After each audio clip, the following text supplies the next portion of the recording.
When should the seller shut the F up on Bring a Trailer? We're gonna go over all of that. We're gonna talk about predictions. This is Bid Nerds. The bidding starts now. Bid Nerds is your YouTube card game show. Welcome, everybody. This is a brand new live episode of Bid Nerds coming to you live from the Container Park in downtown Las Vegas. My name is John Polnick. We are coming to you as well as my partner, Michael Deeb, over there on the far end of the screen in San Francisco. And in the middle, you guys, famous comedian Alonzo Bodden. Welcome to the Container Park. How you doing? Thank you. Thank you. Beautiful, beautiful part of Vegas. People come from all over the world to see the old shipping containers that have been converted, surrounded by motels where anything might happen. And just thrilled to be here. I came to say goodbye to my car, which is being stolen even as we talk. And, just the wheels, actually. Nice to meet you, fellas.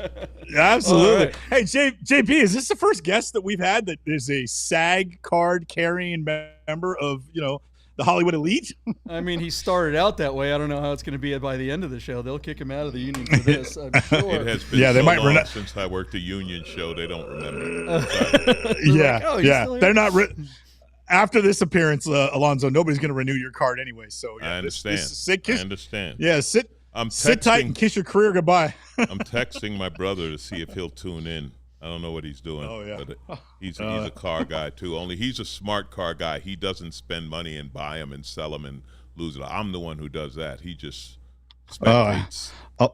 Alonzo, you and I have a lot in common, and your brother would get along with JP, who is rather, shall we say, frugal and smart. Cheap ass. Yep, there it is. I don't know about the smart part. All right, guys, this is going to be fun. It's great when we have real talent on the show. Let's get after it. If you're new to this show, what we do is we find the most interesting cars from all of the automotive enthusiast auction sites, mostly Bring a Trailer, Cars and Bid, sometimes Speed Car Market. We find the most interesting listings, and we analyze those listings. And the best part is we make predictions. What will happen as a result of those listings?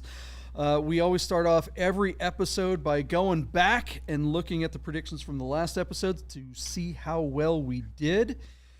Here's the great part. We've got someone on the show that's probably going to show us how it's done. I'm excited about that. If you are watching live, make sure you get into the chat and say hello to the Nerd Herd. If you're new to the show, introduce yourself there. You're going to make some great friends. All right, let's get to it. Alonzo, you ready to go? Let's do it. All right. What's the first car on the list, Michael D? All right, JP. The first car that we're going to circle back to is a modified 1974 Porsche 911S Coupe with a 5-speed manual transmission. Our car was listed on Bring a Trailer out of Meridian, Idaho, just adjacent to Boise. Listed by the seller Curious Office, our dear friend Kelly. He ran the car no reserve. But the car that is described and the car that is in the pictures are almost two completely different things. JP, this car has gone through like a complete Frankenstein rebuild, stripped to the bare metal. This car has had a carbon fiber panel grafted onto the roof, Kevlar rear bumper, turbo wing, Carrera rear hips. And then in place of the S's 2.7 liter motor, this car has a replacement engine that is displacing 3 liters. And it's been built. It's been built to be a hot motor, making somewhere between 250 to 300 horsepower. So far cry from the 175 that the 911S would have been born with. This car is done to an incredible standard. Our friend Kelly has a wonderful collection of Porsches. They're kept to almost a military cleanliness standard. And JP, you and I have both had the privilege of actually driving this car earlier this year. So an inimitable build, incredible provenance.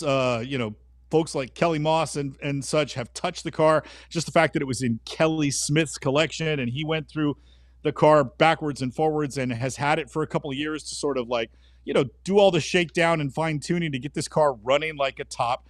He has decided to part with this car and is running it by himself on Bring a Trailer and listed it at no reserve. JP, if we were to start today to build a car like this, you would be in for easily $250,000 to $300,000 to replicate what is already in this car and available right now. So long as you love the color jade green, this is your car is ready to go. So JP, without further ado, we looked at what early mid-year 911s that have been modified typically bring on classic.com.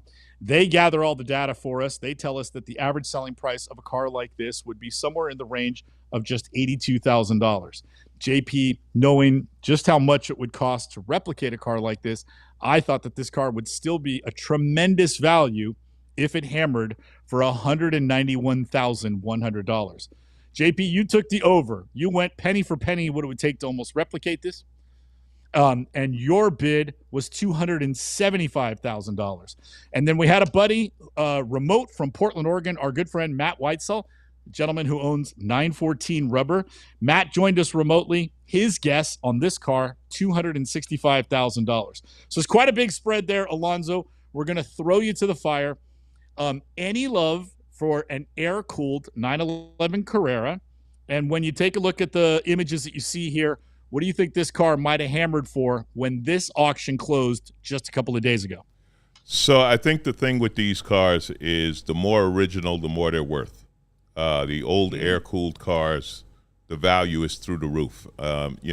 So this is done by a Porsche guy, and you said everything is done right, because the scary thing to me about modified 911s is so many of them are chopped up and they're crappy. The workmanship is crappy and the car is never the same, and they should have left it alone. But you're saying this is a guy who knows what he's doing, spent money, got it done right. I'm gonna say around, and it has to be somebody who wants this car. That's the other thing. It can't be somebody just looking for a Porsche. They have to know cars, know the history that you just talked about, know the builders involved. So I'm gonna say it's gonna be an informed buyer, $200,000. I'm gonna guess. Very good. And he's right in there, JP, between, he's just right over me. So this car ran no reserve. And there's always a risk when you run a car no reserve. You just don't know who's out there. Sometimes the news cycle will have a heavy influence in it. That's not a bad guess. And certainly the car would be worth that number. However, a lot this less. This car hammered for $138,000 where it sold on 31 bids. JP, I know that you've spoken to Kelly, and he is essentially pleased with that number. Certainly we don't want to spend Kelly's money, but if anyone could afford to take a lump, it would be Kelly. He's doing all right, right? He's not crying, I don't think, in his soup. And we happen to know the person who bought the car, somebody from the nerd herd that we love dearly, Chris Carbine from Carbine Motor Cars. So we know that this car is going to head south and be part of the Carbine universe down there in the great state of Louisiana. JP, certainly well built, happy to be sold, and now Kelly Smith can move on. What do you unpack from that result? Because I think you and I, and even Alonzo and Matt Weitzel, all agree that what we see here and the craftsmanship and the execution of this car would justify that this car could have gone for 50% more money than it actually hammered for. What can you read the tea leaves and tell us more about that result? For sure. This car is definitely worth more than it sold for. Sometimes that's the luck of the draw. Going no reserve, it's one of those things where you can win big, man. But it's betting on black, or it's betting one hand on black or red, right? You could either be the hero and everyone's like, wow, he's got the stones and he was rewarded for taking that risk. And other times it's like, well, it didn't work out here. Kelly was probably the most transparent seller of all time on BAT. This might be the most transparent listing we've ever seen. He was there every second of the auction, answering questions and offering up extra information. And that was kind of the topic of this particular episode. And one of the themes I wanted to talk about here today is, can commenting too much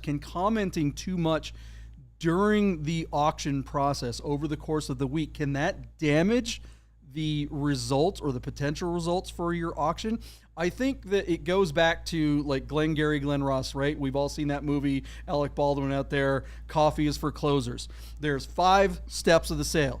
There's step 1, approach or greeting, right? Step 2 is determine wants and needs. That's when you're finding out from the customer what they want. Then you make your pitch, right? Then you overcome the objections that the potential buyer has.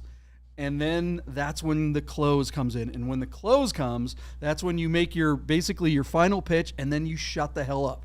And I think this is one of those situations where, we've seen, speaking of movies again, William H. Macy there, he just like sits there and looks down at his feet while the customer is telling him he's an a-hole and a liar and all the horrible things. He just looks at his feet until the customer says, okay, fine, here's the check. I think the time to interact is that 6 days. I think in that last 24 hours, I think you pull back. And you just basically, you be there to answer any actual questions, but offer nothing else. Let all the work that you've done work for itself. Unfortunately, I think that this particular car, I think money was left on the table. I don't think it's 100% because there was too much information in the last 24 hours. That's not what I'm saying. But I think that maybe sometimes you got to let the momentum happen.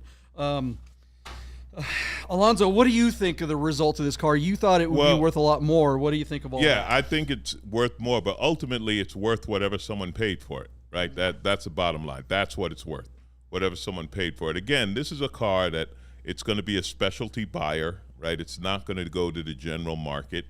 I feel bad for the car because it's going to Louisiana, so it's about to rust away to nothing. So there's that. This will be the last sale. The next sale, you'll be able to get it for about $50,000 because it'll just be pieces of the chassis.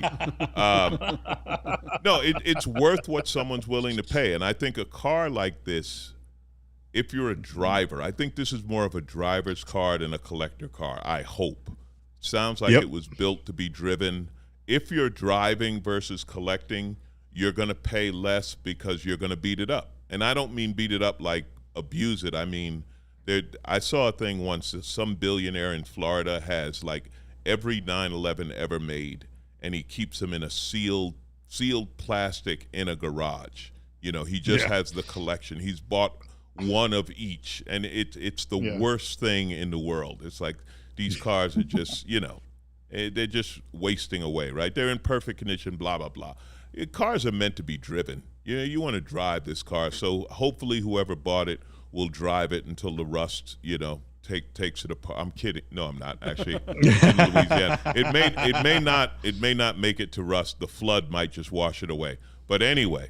That's more likely, right? I wish the owner the best of luck. And the seller may not have lost because you never know why someone wants to get rid of a car, right? Sometimes they're not using it. They want the space. They want to use the money to, your wife wants to build an addition onto the house. You just want the cash, in which case you want the cash now. So 138 now is better than 200, 2 years from now or whatever. So if he put it up with no reserve, he wanted to get rid of the car, and he did. So good for him. Yep.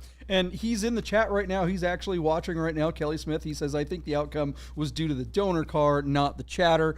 Don't get me wrong. I'm not saying you messed up the auction there, Kelly. I don't think there was anything wrong with the donor car. I think this was just one of those, the right people weren't in the room at the time. I think if this were tomorrow or the day before, you got a different group of people watching, and I think this car could have done better. But let me jump in on that. Yeah. What you were saying. Yeah. I want the seller to answer all my questions. If you don't answer a question, you're hiding something. Yes. So no, I don't think the seller can give too much information if people are asking questions. Now, maybe if you're just volunteering information, out of the blue, that's what I'm getting that at. might be a problem. Yeah. But and again, with a car like this, high dollar 911 custom build, whatever, people are going to ask questions, and any question not answered, I think it's more of a feeling of what are they hiding, especially, when you get toward the end, because when you get toward the end of the auction, that's when you have the real buyers, right? The first 3 days, people are, it's some guy who's driving a 98 Camry who just has read about Porsches all his life, and he's an expert, and he's going to check you on, which wiper blades you have on there, and blah, blah, blah. But there's always those people, right? They love doing that. They love, oh, well, this isn't right, and that should be that. They're not bidding, and they don't have any money. The last day, those people have money because they're bidding an amount that they're going to have to pay if they win the auction. See, Yeah.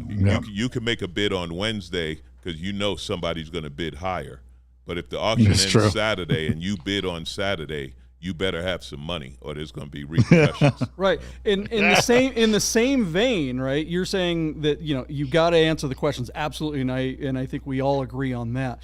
It is possible though, as a seller, and I'm not just saying in an auction, but it's just in general. We've all been there. The steps those sales steps that I was just talking about, when the seller is trying to continue to pitch you, it's breaking the concentration. It's at that point, the seller is giving you excuses and potential outs rather than ins. So it's kind of like if someone, let's say you're selling a dress and you go and pitch and say, hey, look at this beautiful dress, isn't it great? And the person's going, yeah, I really like it. And then and it's time. At that point, they said they really like it, and you go, okay, should I wrap it up?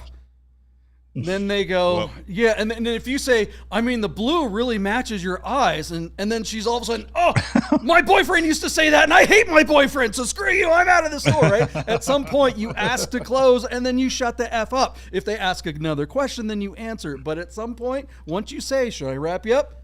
Zip it. Well, shut up. A friend of mine who's very successful businessman, he said, learn to take yes for an answer. So once someone says, he said, once they say yes, there's only one other answer they can give you after yes, which would be no. I changed my mind. Whatever. Yep. So, but in what you're saying, if somebody says I really like it, that doesn't mean they bought it. That doesn't mean but if you say should I wrap it up? Yeah, then you shut up. Right. But this is I think car auctions are a little bit different than going into a store and buying something, because it's. When you go in the store and buy something, it has a price on it. When you're at an auction, you're deciding how much you're going to pay. That's very different than having a sticker on the window telling you how much it is. If people in the auction, though, if you see them bidding, quit arguing they're already. No, this is great. This is great. This is why. This is how we help our watchers, right? They're going, yeah, they're getting the value for information. All right, we'll move on. I love it. I love it. I'm messing with you. It's good stuff. It's good stuff. You're our people. That is for sure. You're definitely a car guy. All right, let's move on to the next car because we got a lot of cars to cover. Yeah. Right, we do. We'll run through the next cars. I just want to tell Alonzo. So Alonzo said the car's going to rust when he gets to Louisiana. All the guys in the comments, Alonzo, that know the winning bidder are all offering to take the car to their hometown to make sure that doesn't happen. You've started something, Alonzo. You've been here 5 minutes and you got to rise out of the entire nerd herd. Well done. Have you been to Louisiana? The humidity in Louisiana, come on now. Yeah. Definitely. All right, here we go. What's the next car? That's true. We're going to circle back to a 1975 Porsche 914. Again, another wild build, JP. This time done by like $300,000 by an old man down in Arizona. He unfortunately passed away. The widow has decided to sell the car. This car has come to our good friends at 911R Avant-Garde at their Scottsdale, Arizona location. Feast your eyes on this really wild, almost track-only car, JP. The big news here is it's a 75 914, but in place of, let's just say, a little tiny air-cooled four-cylinder Volkswagen engine, they've put an LS3 Corvette with like 500 brake horsepower. This thing is an absolute rocket ship. Only those who have the skills should apply. JP, this car was pretty wild, and we just wondered, what would the value be? Obviously, this guy's dumped. They've got receipts. The widow's got receipts totaling over $300,000. We wondered aloud if this car would get to even $100,000. JP, our friends at Classic.com tell us that an average 75 914 modified is just $50,000. I thought this car might hammer at $80,000. You took the under at $75,914. And Matt Weitzel from 914 Rubber, who knows 914s very well, naturally, he's optimistic. He took the over just above me at $81,000. Alonzo, this car is not for everybody. This is a car that you truly need a closed course to appreciate. If you drive it on the street the way you'd want to, you're not long for keeping a driver's license. What do you think this wild, absolutely hairy-chested 914 with a Corvette motor might have brought when it hammered on Bring a Trailer a couple of days ago? No reserve? No, it had a reserve. Oh, okay. and you're not going to tell me what the reserve is. We don't know. They I can- don't- they I- don't I- put it out there. All right. They Listen, don't I'm gonna, disclose. yeah. I'm going to go super low on it. I'm going to go super Okay. low at 50 grand because 50 nobody grand. wants this car. You know, that's the thing. Who wants this car? I mean, the guy who spent 300 grand on it must love 914s and just have a ton of money to where 300 grand was nothing to him to build this toy. And I have no doubt that it's a phenomenal car, right? It's a Franken car, and it's no doubt a beast. It's way more engine than the car can handle, so you got to build everything to withstand the torque of that engine, right? But now, once it's done, I don't know who this has value to. The only thing I'm thinking, so you're talking track-only car, I'm thinking some Fast and Furious kid brings it to, one of their drive nights, one of their, street takeovers or whatever, and blows everyone's mind because people, they won't even know what it is, you know what I mean? And it'll be the coolest, loudest, craziest thing there. But You're on the right. Yeah, I don't think you get, any of the value that you put into it. So I'm going to go super low and say the 50 grand that you talked about for a modified 914. You're right. Yeah. So the only thing I'll jive with you is you're casting a really narrow net because this car is so specific. It's so damn niche, and it's really not. You got to be rich, and you got to have skill, and you got to have access to, like I said, I think a closed course to enjoy it. But somebody wild enough could drive it on the street. You're definitely in the hunt. There's one saying that I remember fondly that carries over from the restaurant business to the car business, Alonzo, and it's going to apply to this car right here. And that is, there's an ass for every seat. Oh, absolutely. Our car hammered for $79,140 where it's sold on 21 bids. So a couple things to unpack from that result, JP. One, it only made it to $79,140, but it's sold, which means the reserve was reasonably set by both the platform and the widow who was representing or essentially offering up the car. At $79,000, JP, this car winds up being a tremendous value. In the same breath that we say that last green Carrera that we saw that belonged to Curious Office was also a very good value as it sold and makes its way to its next owner. JP, when you saw $79,140 and you saw that it sold for that number, were you surprised? Not really. I mean, this just goes to show, never build a car. Always let someone else do it. It's kind of like when you go to Starbucks and you got to pay for your coffee and the barista's like, oh, the guy before is paying it forward and he paid for your coffee and the next three guys behind you. This is the opposite of that. This is like being in a huge line and some guy walks by the line, cuts in front of everybody and orders coffee for his entire office, and you're in the back of the line going, yeah, I'll pay that guy's bill. I mean, it's so stupid. Don't spend the money. Don't spend the time. Let someone else go through the trouble, and then you swoop in and get it for a fraction of the price. Alonzo, what do you think of the result of this car? Well, in response to what you're saying about money is such a relative thing, right? To some people, $300,000 is a lot of money. To some people, $300,000 is 30 cents. You know what I mean? So I don't know who built this car. I will say I'm betting the widow is so glad to get rid of this stupid car that she knows nothing about. Yes. $79,000, I'll take it, just get it out of my house, get it, because it has zero value to her. See, that's the thing. To her, I'm sure, unless, she's really into it, which may or may not be, but this seems like the husband's thing that she's not into. But so to her, I think if it has no value, then any money you get for it is great.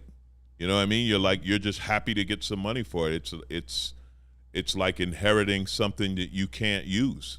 So yeah, I got some cash. Good. See you later. So she won.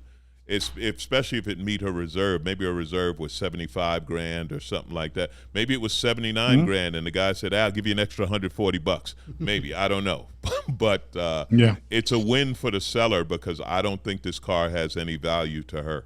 For sure. And listen, as someone who has spent money modifying things, it's always funny to me when people think they're going to get any of that money back. All right, you don't get 1 penny of modification money when they're selling it to you. They're like, well, this is going to push up the value. Yeah, okay, good. You do it because you want to do it. I'm a big guy. Sometimes I've modified things to fit me, and that's just something I have to do. That happens with motorcycles a lot, but I know I'm not going to get any of that money back. I'm not going to see any of that money.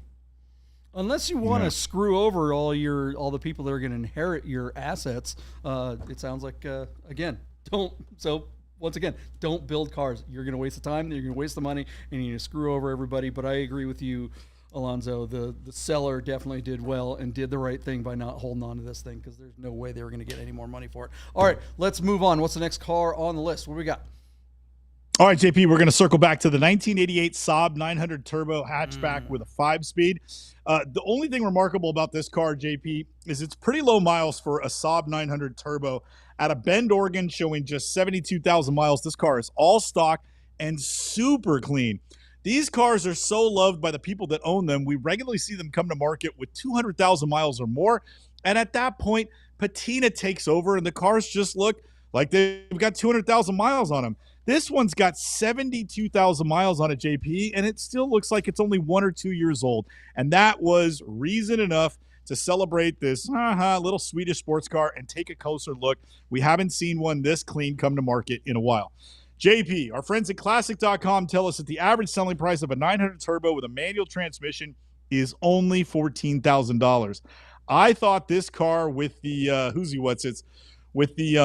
with the nice whatever low miles and all that would do a little better than average at just $15,900. JP, you took a huge over by 10 grand.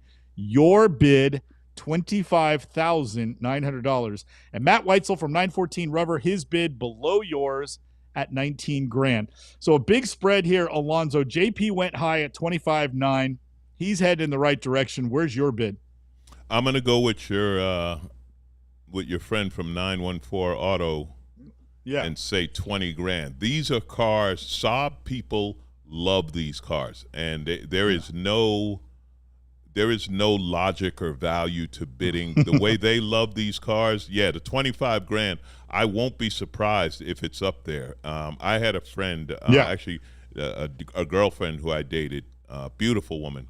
She loved Saabs. I don't know why. But she loved them, and that was the only car she would drive. This was when they were still making them, and she'd had like 3 of them and was just ready to buy another one. There's something about these cars that the people who buy them love them.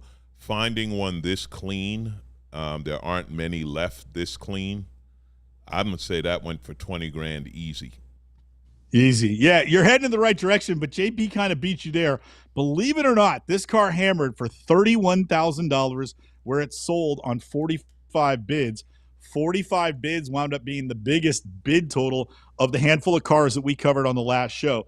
JP, I'll be the first to admit, even though I bid the under on this one, I'm not surprised that this car went to the over.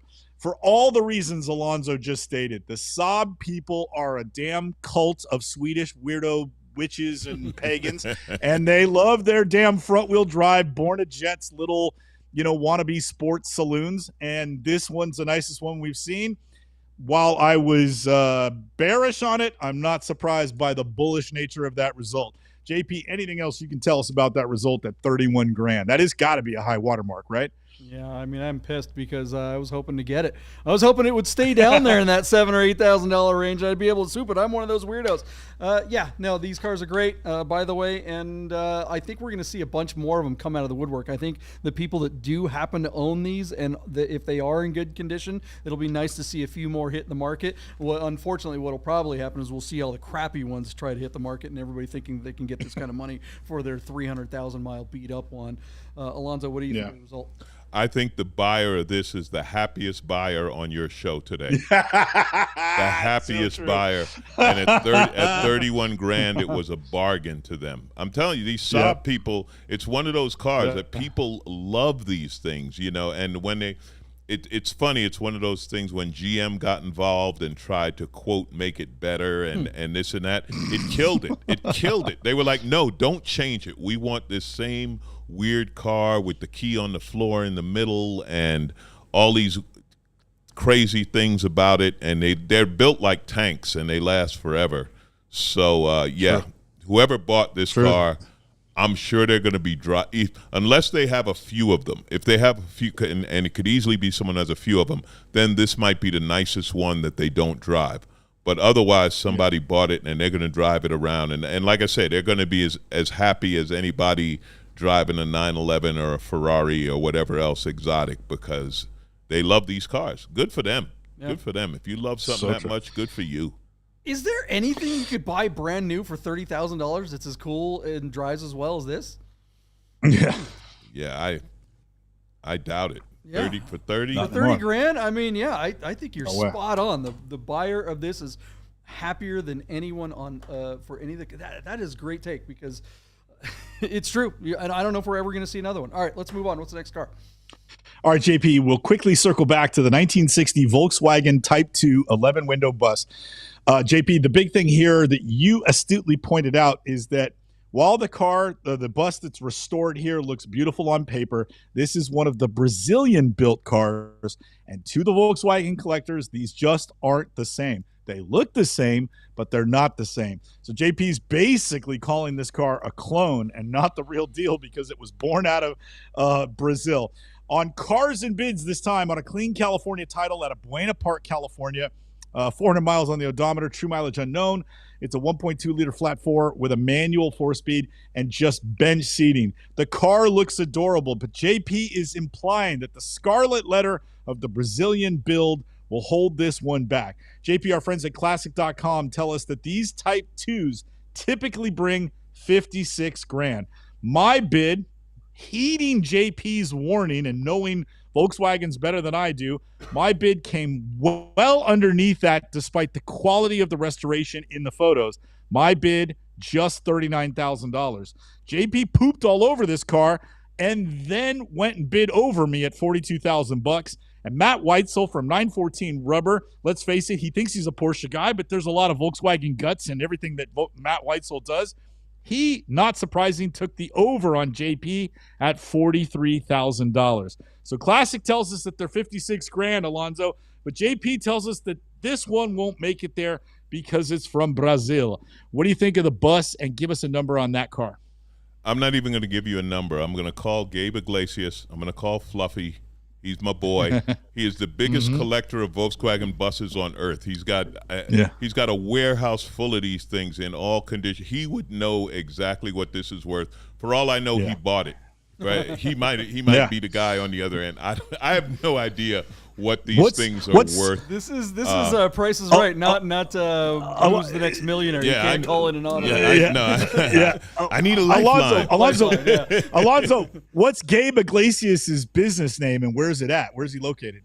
His Fluffy. He's a comedian. He's a world famous comedian. Oh, okay. He goes by Fluffy. Oh, I know who you're talking about. Yeah, I know who you're talking about. That's so funny. He has. I don't know funny. what it is about these, but he's always loved them. And, the more successful he becomes, the more of them he builds. I'm telling you, he has a warehouse. He has a Leno's Garage type warehouse full of these Volkswagen buses. He loves these things. And, he's fantastic to have something like that. I have no idea, man. I'm going to say. Yeah, it doesn't matter. You know what I'm going to do? I'm going to throw out 40 grand. I'll go with what JP says, that the real collectors would be like, I don't want one from Brazil, and somebody else would be like, I don't care, it looks cool.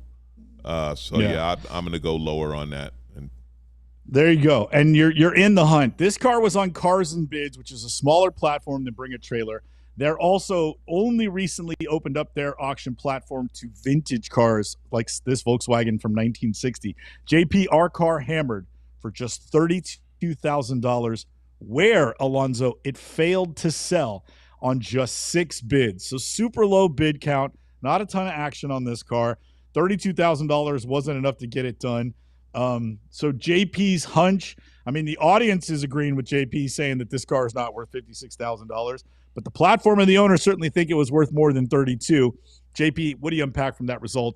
As Cars and Bids continues to try and build an audience for these types of cars, what do you think?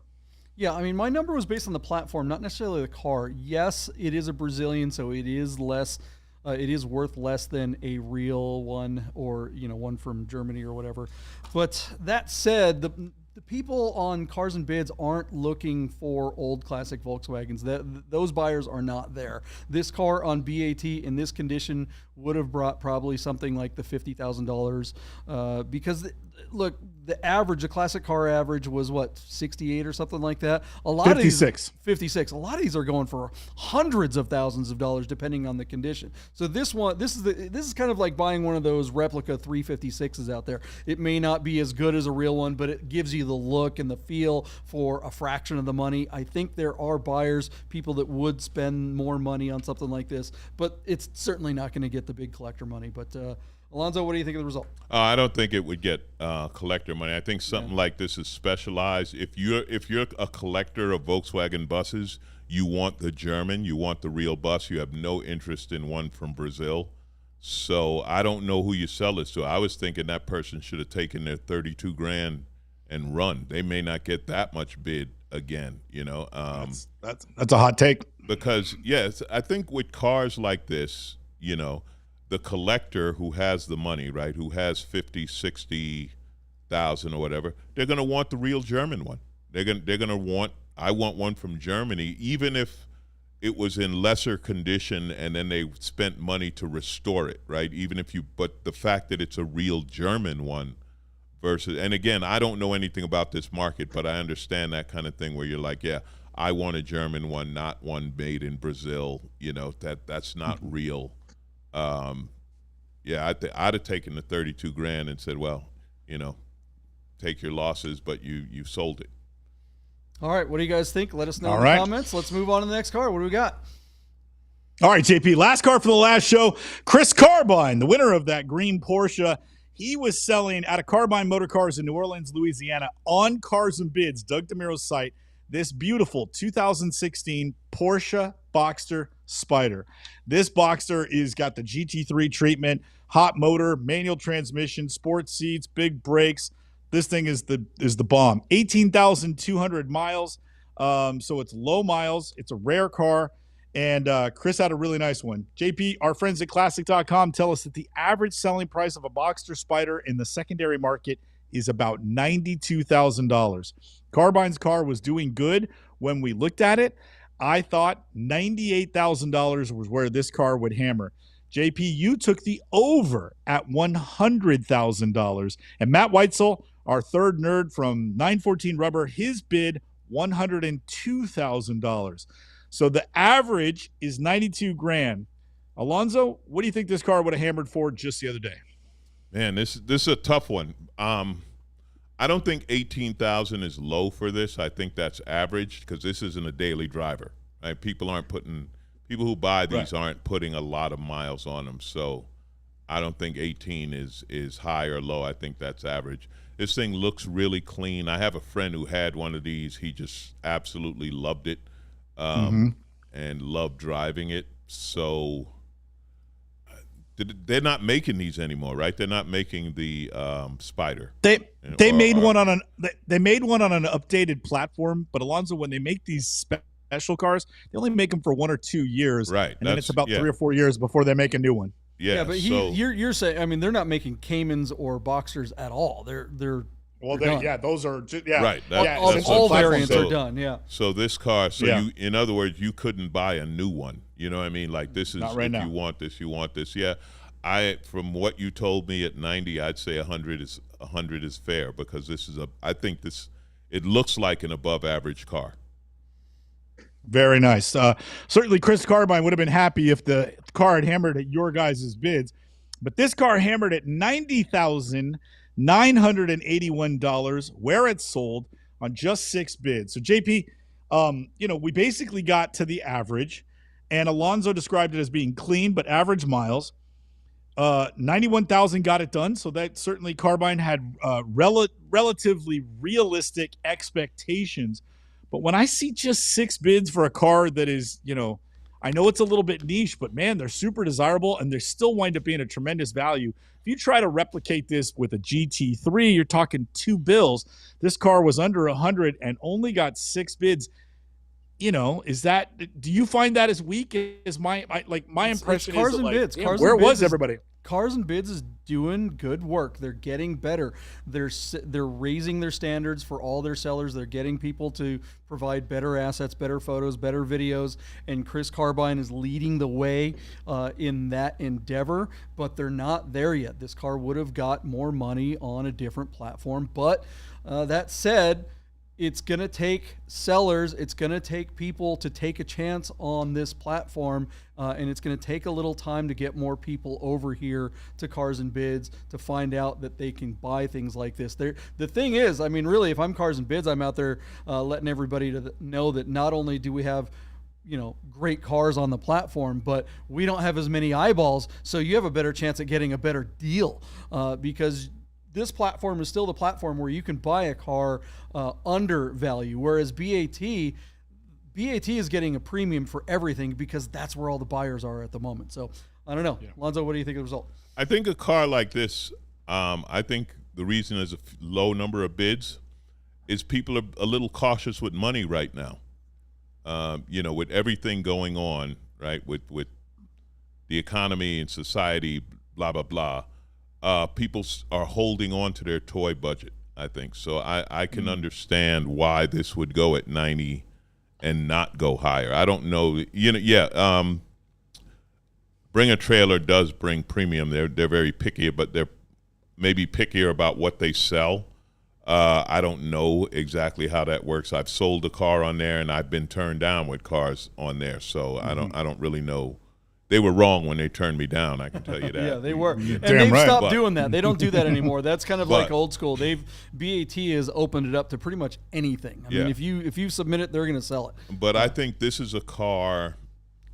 I don't know that you have to be a super collector, a super car person for this. I think that if things were rolling, right, people were making money and interest rates were lower and blah, blah, blah, and the economy's booming, then you get more people who want to buy a car like this. Like, wow, that's cool.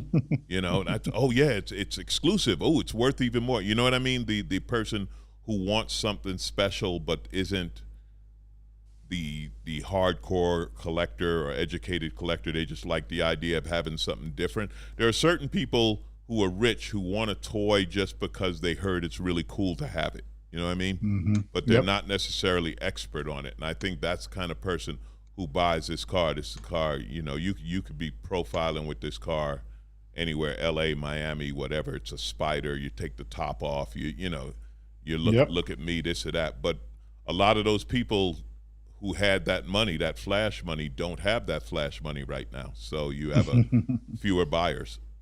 All right, what do you guys think of that? Let us know in the comments, and let's get to a quick commercial from our friends at Hoursmiths. We have all new predictions to do with Alonzo Bodden right after this. Hey guys, you're probably looking at your watch and wondering if Bid Nerds will ever end. So you better talk to our friends at Hoursmiths to make sure your Rolex, Tag Heuer, AP, or any fine timepiece is in tip-top shape. Hoursmiths, fine Swiss repair. All right, and we are back. All right, I'm checking my watch. It is the Hoursmiths time to go ahead and make some predictions. Let's get to the car. We are a little behind, so let's get after it. What's the first car? Michael D., what do we got? All right, JP, a really rare car indeed. On Bring a Trailer as a premium listing and alumni listing is this 2003 Aston Martin DB AR1 with a 6-speed manual and just 4,800 miles on the odometer. Listed out of Scottsdale, Arizona. Aston Martin partnered up with the folks at Zagato. They did a bunch of coupes, and then a little bit later they did a run of 99 of these AR1s, the convertible versions of the car. So our car is number 29 of the numbered 99 cars. It's a 5.9 liter 4-cam V12. The big thing here, JP, it's a Zagato body and a 6-speed manual with at that time, which is now 22 years ago, probably their hottest V12 motor, which in this case was making about 435 horsepower and 410 pound-foot of torque. That doesn't sound like a lot, but this car had enough power to get out of its own way. JP, this is essentially like a tailor-made, a coach-built car that Aston Martin would have offered to its best customers. And when I say its best customers, it was either their VIP clients or their best-performing dealerships would have had a crack at getting one of these. Just 99 for the world. This winds up being a pretty rare car by the numbers indeed. Take it or leave it styling. I happen to personally be a fan of a lot of what Zagato does, but Zagato does make some of the more polarizing designs. This particular effort is not my favorite from them. Every time I look at this car, it just, I don't know. It definitely has a lot of personality, but it doesn't look like somebody I'd want to know. It's, I think it's, I have to say it, it's ugly, man. But JP, it's a manual. It's got low miles. It's a numbered car. This was a time when Aston was making their own cars. Today, all of the Astons are super hot because they're using basically AMG-derived motors, and they just absolutely stomp. And the cars are a little bit prettier today. This was a weird time for Aston, JP. Any love for this car in the secondary market? When these things first came out, the few people that got them were trading them for well over sticker price. But I think those days, especially for this platform of Astons, are long gone. So, JP, I send it over to you. Convertible, V12, rear-wheel drive, manual gearbox. Any love, or are you going to tell everybody that's listening to run for the hills and hide from the reliability gremlins of this British-built car? I don't know. This is definitely not the best-looking Aston Martin I've ever seen, that's for sure. What does DB stand for? Someone's going to say douchebag. I don't know. This car... Look, V12s with manuals are really hot. We've seen 850 BMWs with manuals and the V12 do really well. We've really seen the Murcielagos, the Lamborghinis with V12s just skyrocket in value in the last few weeks. So something's going on there. If this car can hop on that trend, it'll do well. I don't know. Alonzo, what do you think of this car? Don't give us a bid yet, but what's your opinion of this car? And then we'll come back to you for a bid. It has a funky look. Aston Martins, especially from that time, the reliability reputation is just bad. Just people, you're just afraid to drive this car, right? This is, and I'm not saying that it's poorly built or anything. I'm just saying that it's the rep. It's. I like the idea of a GT, right? A just nice, super luxurious, fast touring coupe, you know, that Bentley world, those kind of cars. I love those kind of cars. The 850 was a fantastic car. I love those kind of cars. They speak to me, right? Because I'm a single guy. I don't have a family, so I could drive something like this, but I'd be afraid to buy this thing. I would actually be afraid to buy it and drive it, and it looks great on paper, and it looks beautiful, and I have no doubt that leather is super soft and everything. Like, that part is done really well, but man, you got to take an Aston Martin V12 to get fixed. Yeah. Oh yeah. Ouch. That's going to cost. It's going to cost more to fix that than you could have bought a Volkswagen bus from Brazil. Yeah, or two. Yeah. What's this car going to go for, Deep? Let's get the numbers. Yeah, Alonzo, you take this in, and your service advisor hands you a credit app. You know what I mean? Like, what's it going to bring, Deep? The Spud Syndicate is on to something because Randy and Anthony are joking about this being a fancy Mustang, and I was going to say and ask the Nerd Herd to help me out. I think this car was built at a time when Ford was pulling the purse strings. I think there was a time when Aston Martin belonged to the corporate umbrella at Ford, and I think this is one of those results, which is the Mustang joke that they're tossing around. But somebody correct me if I'm wrong. JP, our friends at Classic.com tell us that the average selling price, and there is a column for these. There's 99 of them out there, so Classic has some results. The Aston Martin DB AR1 with a manual is typically a $245,000 car in the secondary market. However, our car with just 4,800 miles and beautiful photos, JP, they're really nice assets, are they not? Is currently sitting at $150,000 with 2 days to go until it closes. That 150 comes to us by way of just 6 bids. So not a lot of bid action, but a pretty strong number. The question is, JP, over the next 48 hours, do you think there's another $100,000 out there for this car? in the lead up to Monterey Car Week, which is right around the corner. JP, I just, again, a while ago, these were trading for crazy numbers. I just don't see it. I'm not feeling this car at 250 grand. In fact, I feel like the bidding is going to peter out on this one rather early. I don't know why, but I'm pretty bearish on this one. My bid, just $196,000 to you, John. Where you at?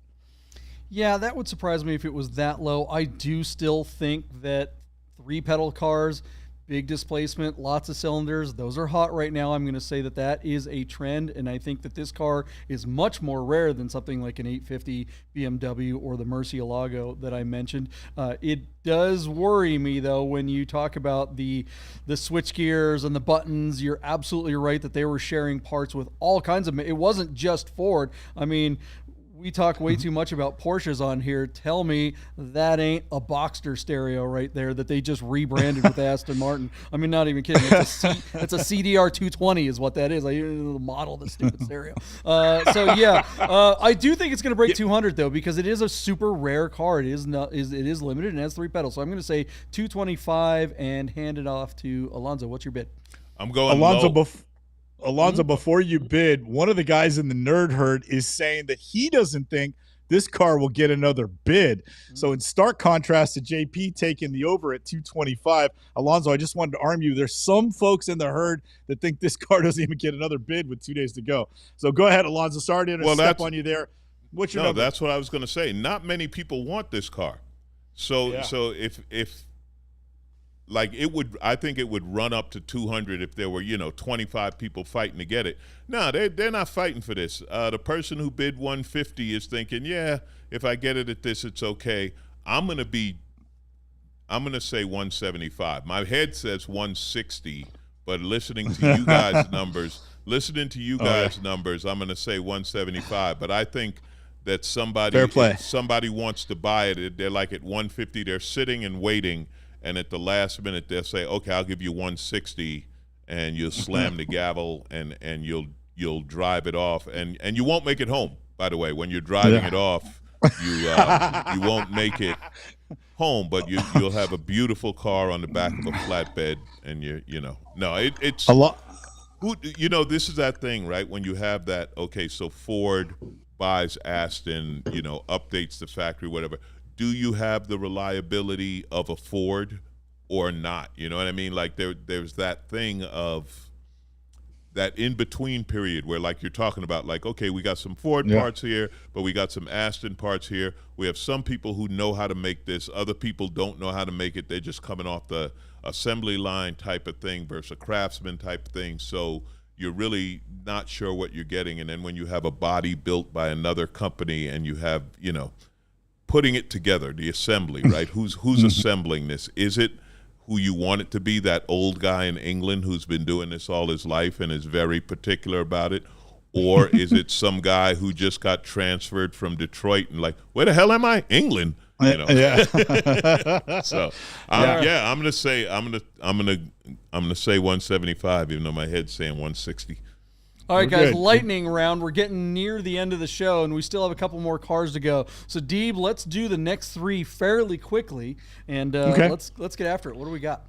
I'm going to introduce and give you my bid. JP, there is a car, a 1978 Porsche 911 SC Targa that has been owned by the same owner for the last 45 years. JP, the big thing about this car is somebody slapped a turbocharger on the back of it. An SC Targa would not have been turbocharged back in 1978. So this guy basically took his favorite car and wanted to make it fast enough to keep up with modern stuff. Our car is showing 81,000 miles. It's got a BAE turbocharger kit on it. I'm not really going to dig through to see if there's any numbers, but obviously that's going to bring the thing up to like 300 horsepower easy. JP, the car looks to be in fair condition. Does the turbo help it or hurt it? And you and I and Alonzo have been talking about that. You modify a car and you almost rinse the value down the drain. So JP, a typical Targa would be in that $50,000 range, but our friends at classic.com tell us that an SC that is modified brings more money. That usually applies to coupes, $89,000 for a coupe. I think the Targa will suffer.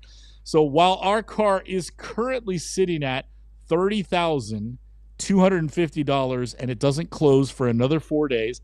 I think it only gets to about $59,000, and I'm going to say $59,911 to you, JP. Black on black, Targa with a turbocharger. I don't think it breaks 60. Where you at?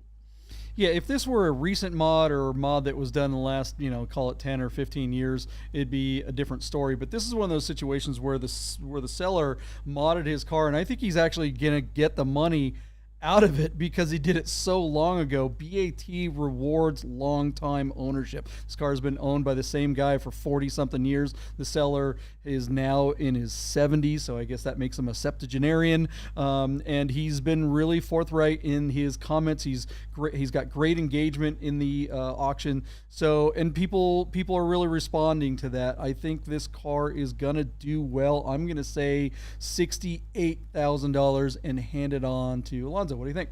Well, I wish he hadn't put the turbo on because it'd be worth more. But the fact that he's had it so long and obviously he has a full history, he knows everything about the car, and it must have been built well because he's been driving it that long. I prefer that to someone who put the turbo on last summer, and it might be a crappy job, and who knows because it's not there that long. So I think his longevity helps. I'm going to split you guys and go at 65. And good guess. Nice. Good. All right, Good next guess. car. Let's do it. What do you guys think? Let us know in the comments. The nerd herd is kind of, I think the nerd herd's all over the place. We got bids from 55 on up to 70 here. I don't see anybody above 70. So, yeah, I think we're right in the hunt. What's the next car, Deep? All right, JP, my crush of the last month. Feast your eyes on this 1990 BMW M3 Sport Evolution. Unobtainium on our shores. This was a car that BMW continued to develop and evolve so that they could continue to homologate the parts were on this special model so that they could continue to race the car competitively in touring car racing back in the early 90s, which was a heyday. As big as NASCAR was here, touring car ruled Europe, and it was one of those very simple formulas: win on Sunday, sell on Monday. So the M3 Sport Evolution, a car that we never got in the United States, is just a super badass. 2.5 liter high revving inline four with a 5-speed manual, boxed fender flares, fancy seats. This car was just a rocket ship, and the car made legitimate horsepower. I believe these cars made about 235 horsepower, and were a lot faster than you might expect. So really cool car, JP. We never had them here. They bring big collector money in the secondary market now that they are eligible to be imported to the United States on the 25-year exemption. That works everywhere except here in California. JP, our car is listed out of, let me read it real quick. It's out of Enthusiast Auto Sales in Glenpool, Oklahoma. It's currently sitting at $132,000, and it closes in 2 days. Our friends at Classic.com tell us that these cars typically bring $189,000 in the secondary market. JP, I think this car will get to there. My bid, $190,003. What's your bid? Yeah, I think these cars are coming up. It's kind of a surprise because E30s have been really soft. Not just M3s, but all E30s. We saw that E30 with the V8 swap a couple of weeks ago that we covered on the show, and that car did really, really well. I think we've turned the corner. So I think, I think that because the owners of E30 M3s have known that they've been soft, we just haven't seen very many for sale because everyone's like, well, why bother trying to sell it if it's not going to bring the money? This one's going to change that. I'm going to go like right under you, Deep. I'm going to go $189,003 and hand it to Alonzo. What do you think? I think this car is cool as hell. I love this car. You'd look good in it. Yeah, I've had a couple of M3s. I had the V8, and then the last one I had was a CS. I love the cars, but this is the one where you pull up to a car show, and every BMW person is like drooling over it. Mm-hmm. And that's with a regular M3. If a special edition M3 like this, what's it doing in Oklahoma?